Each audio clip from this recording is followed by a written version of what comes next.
कोल्हापुरातील घरफाळा घोटाळा प्रकरणी कोल्हापूर महापालिकेचे निलंबित मुख्य अंतर्गत लेखापरीक्षक आणि कर निर्धारक संग्राहक संजय शिवाजीराव भोसले यांच्यावर अटकेची कारवाई झाली होती।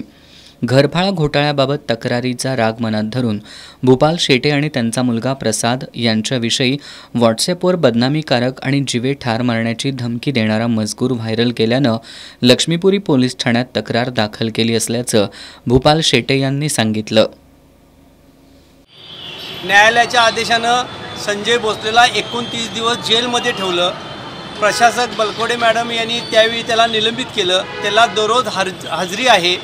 ही सत्य परिस्थिती असताना हा राग मनात धरून संजय भोसले यानं अनिल गजानन पवार हा भाजी विक्रेता आणि टू व्हीलर गाड्याची शीट कव्हर करणारा एक साधा कामगार आहे, त्याच्या नावे माझ्या विरुद्ध बनावट कोणताही पुरावा नसलेला एक खोटा अर्ज तयार करून मला आणि माझ्या मुलग्याला धमकी दिली आणि तो अर्ज व्हायरल केला। तो तक्रार अर्ज व्हायरल केला।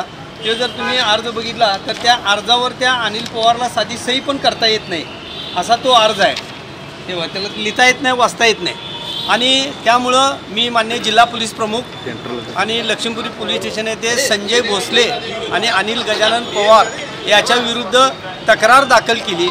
त्यामुळे संजय भोसलेला काल लक्ष्मीपुरी पोलिसांनी गुन्हा दाखल केलेला आहे।